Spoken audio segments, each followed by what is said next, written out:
Hi there, history fans. So today we have a video that was suggested by a Patreon member, and it's the video about the election of 1860 and the road to dissolution, so the American Civil War, and it's from a video from CrashCourse History. I love their channel. Please watch their videos. They're really great. They make great content. As most of you know, I'm a European, so I will definitely appreciate, like some corrections, additional information. But yeah, let's just jump into the video. If you want to be part of this community, everything you need to know is in the description below. You can also subscribe and hit the notification bell. But yeah, let's jump into the video. Hi, I'm John Green. This is CrashCourse U.S. History, and today we discuss one of the most confusing questions in American history. What caused the Civil War? Just kidding, it's not a confusing question at all. Slavery caused the Civil War. Mr. Green, Yeah. What about like states' rights and nationalism, economics? Me from the past, your senior year of high school, you will be taught American government by Mr. Fleming, a white Southerner who will seem to you to be about 182 years old, and you will say something to him in class about states' rights, and Mr. Typical Fleming history will turn to you teacher, and he will say, a state's right to what, sir? And for the first time in your snotty little life, you will be well and truly speechless. But actually a good question.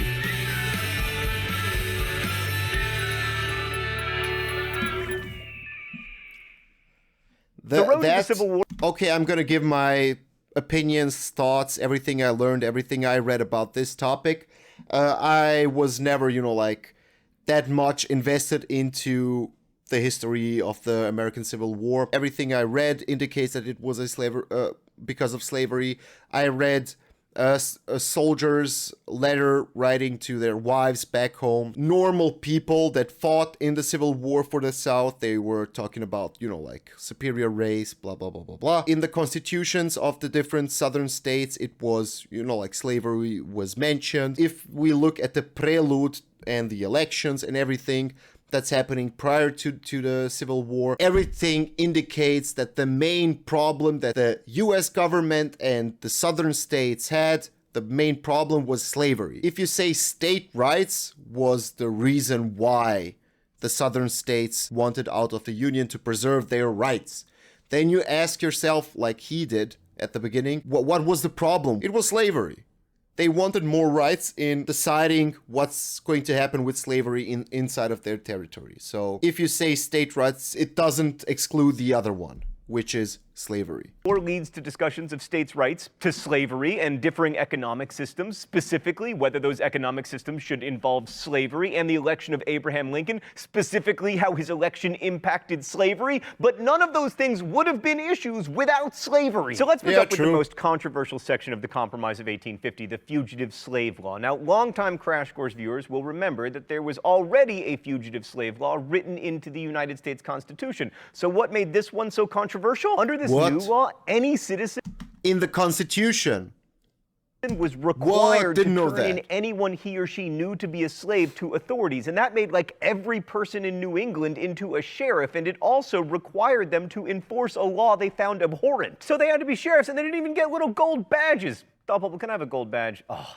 Awesome, thank you. This law was also terrifying to people of color in the North because even if you'd, say, been born free in Massachusetts, the courts could send you into slavery if even one person swore before a judge that you were a specific slave. And many people of color responded to the Fugitive Slave Law by moving to Canada, which at the time was still technically an English colony, thereby further problematizing the whole idea that England was all about tyranny and the United States was all about freedom. But anyway, the most important result... I'm kind of not surprised that they would run to Canada. You cannot change the color of your skin. Maybe it's possible today, I don't know. But, back then you couldn't change the color of your skin. So you would be pretty easily identified in public if somebody sees you. Just imagine back then, I don't know, a white dude robbing a bank and then he goes to another state, just lets a beard grow and shaves his head or something like that. Just changes his appearance a little bit.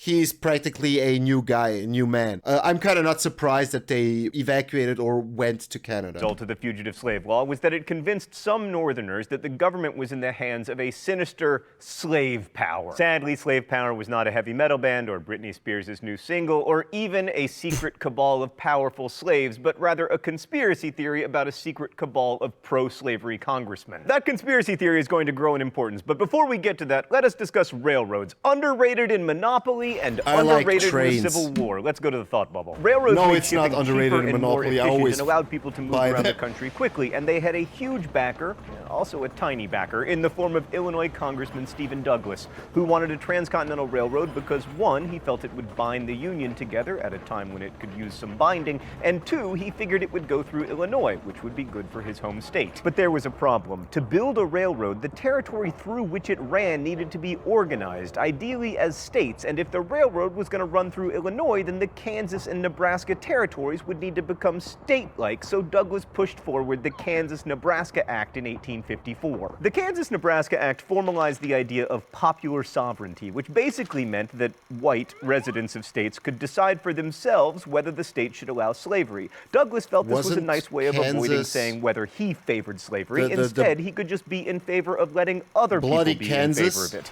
Now, you'll remember that the previously bartered Missouri Compromise banned slavery in new states north of this here line. And since, in theory, Kansas or Nebraska could have slavery if people there decided they wanted it under the Kansas-Nebraska Act, despite being north of that there line, this, in practice, repealed the Missouri Compromise. As a result, there was quite a lot of violence in Kansas. Yeah, so bleeding much Kansas. So that some people say the Civil War really started there in 1857. Also, the Kansas...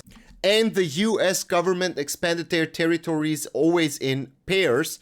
So we see that we have two power dynamics, the North, the industrial North, and the slave-holding South. They always would include two territories so that the balance of power wouldn't shift to one side or the other.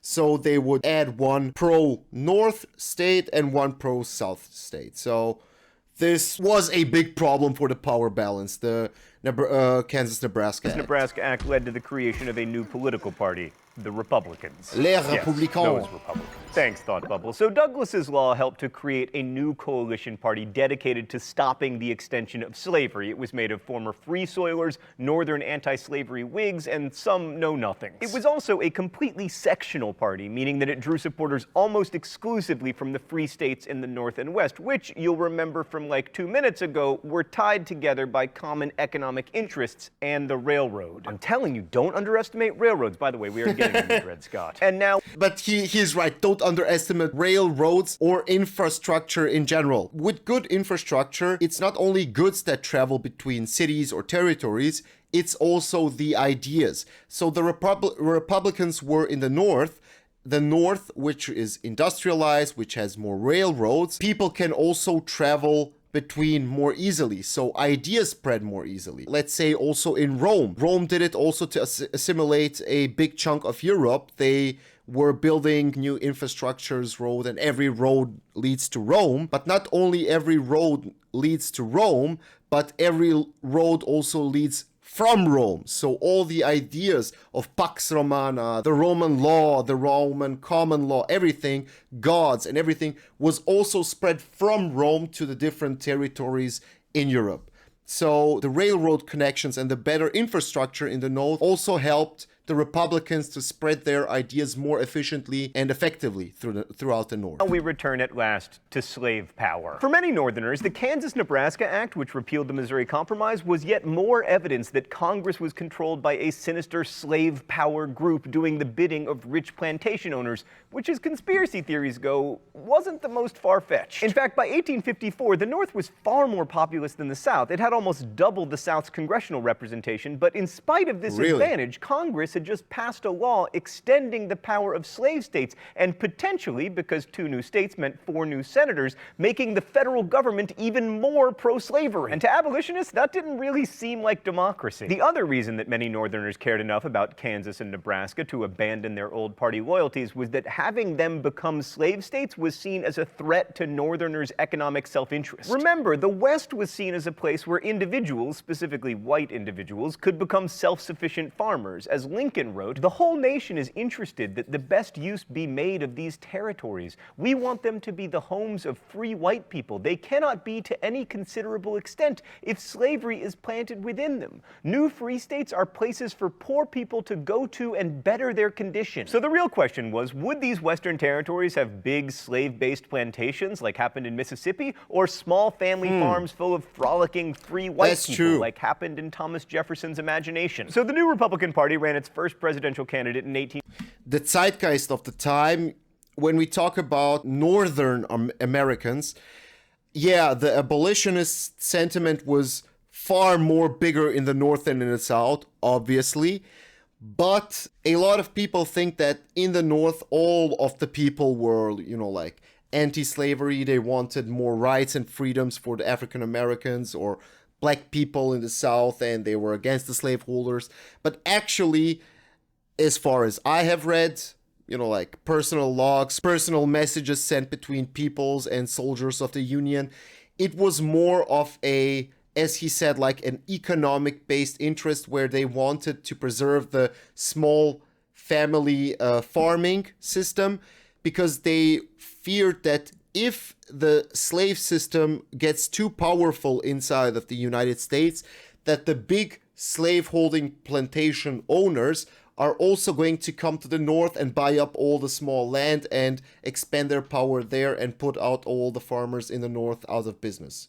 So, yeah. 1956, and did remarkably well. John C. Fremont from California picked up 39% of the vote, all of it from the North and West, and lost to the Democrat James Buchanan, who had the virtue of having spent most of the previous decade in Europe and thus not having a position on slavery. I mean, let me take this opportunity to remind you that James Buchanan's nickname was the Old Public Functionary. Meanwhile, Kansas was trying to become a state by holding elections in 1854 and 1855. I say trying because these elections were so fraudulent that they would be funny, except that everything stops being funny like 12 years before the Civil War, and it doesn't get really funny again until Charlie Chaplin. Oh, Charlie Chaplin, thank you for being in the public domain and giving us a much-needed break from a nation divided against itself, discovering that it cannot stand. Right, so part of the Kansas problem was that hundreds of so-called border ruffians flocked to Kansas from pro-slavery Missouri to cast ballots in Kansas elections, which led to people coming in from free states and setting up their own rival governments. Fighting eventually broke out and more than 200 people were killed. In fact, in 1856, pro-slavery forces laid siege to anti-slavery Lawrence, Kansas with cannons. One particularly violent that. But yeah, I knew that Kansas was, like the first battleground between the North and the South. Unofficially. It involved the murder of an entire family by an anti-slavery zealot from New York named John Brown. He got away with that murder, but hold on a minute, we'll get to him. Anyway, in the end, Kansas passed 2 constitutions because, that's a good way to get started as a government. The pro-slavery Compton Constitution was the first that went to the U.S. Congress, and it was supported by Stephen Douglas as an example of popular sovereignty at work, except that the man who oversaw the voting in Kansas called it a vile fraud. Congress delayed Kansas's entry into the Union because Congress's primary business is delay until another more fair referendum took place, and after that vote, Kansas eventually did join the U.S. as a free state in 1861, by which time it was frankly too late. All right, so while all this craziness was going on in Kansas and Congress, the Supreme Court was busy rendering the worst decision in its history. Oh, hi there, Dred Scott. Dred Scott had been a slave whose master had taken him to live in Illinois and Wisconsin, both of which barred slavery, so Scott sued, arguing that if slavery was illegal in Illinois, then living in Illinois made him definitionally not a slave. The case took years to find its way to the Supreme Court, and eventually in 1857, Chief Justice Roger B. Taney from Maryland handed down his decision. The court held that Scott was still a slave, but it went even further, attempting to settle the slavery issue once and for all. Taney ruled that black people, quote, had for more than a century before been regarded as beings of an inferior order and altogether unfit to associate with the white race either in social or political relations, and so far inferior that they had no rights which the white man was bound to respect, and that the Negro must justly and lawfully be reduced to slavery for his benefit. So that is an actual quote from an actual decision by the Supreme Court of the United States of America. Wow. I mean, I don't know about you guys. I don't know about you, but I'm shocked. I'm shocked.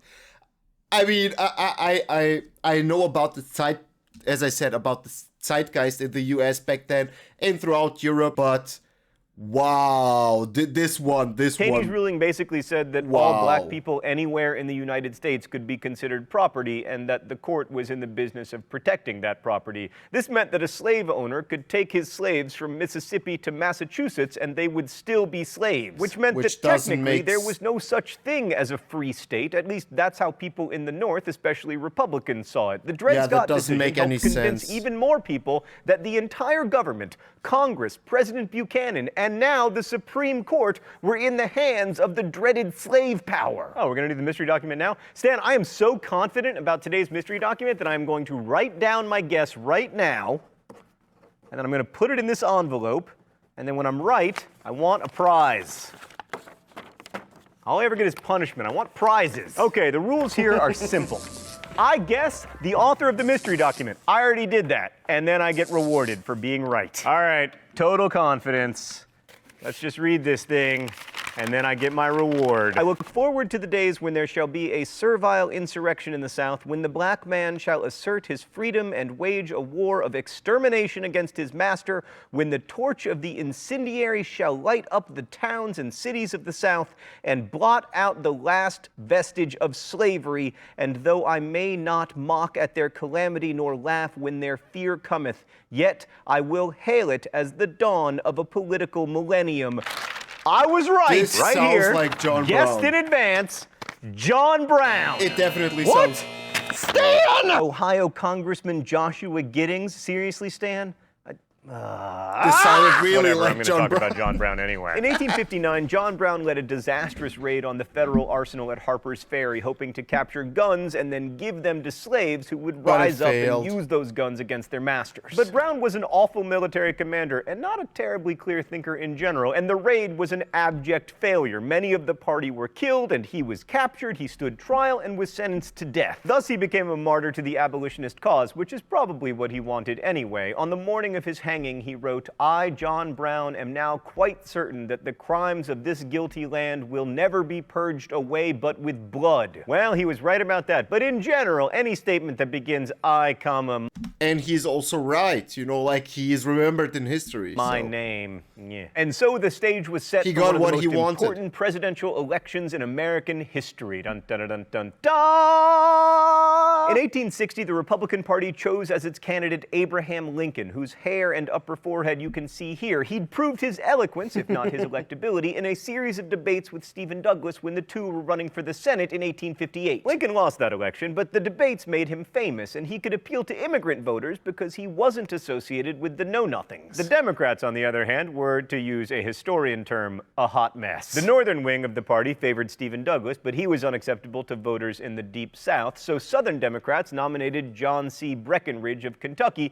making the Democrats the last remaining truly national party, no longer truly a national party. A third party, the Constitutional Union Party, dedicated to preserving the Constitution, quote, as it is, i.e. including slavery, nominated John Bell of Tennessee. Abraham Lincoln received 0 votes in 9 American states, but he won 40% of the overall popular vote, including majorities in many of the most populous states, Wow. thereby winning the Electoral College. So anytime a guy becomes president who literally did not appear on your ballot, there is likely to be a problem. And indeed, Lincoln's election led to a number of southern states seceding from the Union. Lincoln himself hated slavery, but he A question for you. Do you think that if the Democratic Party was united, because as we saw, or the, let's say it more the slave interest, which was behind the Democratic Party, but as we saw, like the slaveholding interest was divided into the North Democrats, South Democrats, and then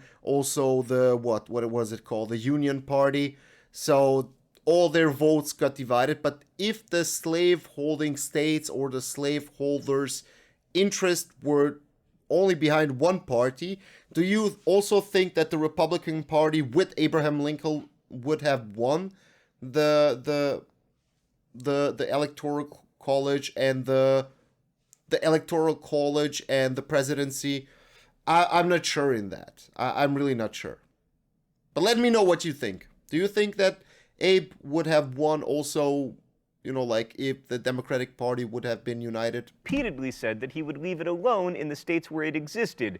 But the demographics of Lincoln's election showed Southerners and Northerners alike that slave power, to whatever extent it had existed, was over. By the time he took office on March 1st, 1861, 7 states had seceded and formed the Confederate States of America, and the stage was set for the fighting to begin, which it did when Southern troops fired upon the Union garrison at Fort Sumter in Charleston Harbor on April 12, 1861. So that's when the Civil War started, but it became inevitable earlier, maybe in 1857, or maybe in 1850, or maybe in 1776, or maybe in 1619, when the first African slaves arrived in Virginia. Because here's the thing. In the Dred Scott decision, Chief Justice Taney said that black Americans had, quote, no rights which the white man was bound to respect. But this was demonstrably false. Black men had voted in elections and held property, including even slaves. They'd appeared in court on their own behalf. They had rights. They'd expressed those rights when given the opportunity. And the failure of the United States to understand that the rights of black Americans were as inalienable as those of white Americans is ultimately what made the Civil War inevitable. So next week, it's off to war we go. Thanks for watching. Crash Course is produced and directed by Stan Meller. Our script supervisor is Meredith Danko. The show is written by my high school history teacher, Raoul Meyer, and myself. Our associate producer is Danica Johnson, and our graphics team is Thought Cafe. Usually every week there's a Libertage with a caption, but there wasn't one this week because of stupid Chief Justice Roger Taney. However, please suggest captions in comments, where you can also ask questions about today's video that will be answered by our team of historians. Thanks for watching Crash Course U.S. History, and as we say in my hometown of Nerdfighteria, don't forget to be awesome. Crash Course, always great videos, but they put in so much information in a video. I'm always surprised. But what do you think? As I said, do you think that Abraham Lincoln would have won the election if the Democratic Party was united, or the pro-slavery interests were united behind one candidate? I'm not sure in that. And one of the questions that I also have is, how was it possible that the southern states didn't put Abraham Lincoln on their ballots? Isn't it written in a constitution or in a federal law that you need to have all the candidates in the ballots in every single state? Let me know. I'm interested. As I said at the beginning, I'm here to more absorb the information for this video than to give information, because I'm not that into US history. I'm more into European history. But yeah, thanks for watching. If you enjoyed it, just hit the subscribe button and the notification bell. Everything you need to know about the channel is in the description below. And until next time, see ya.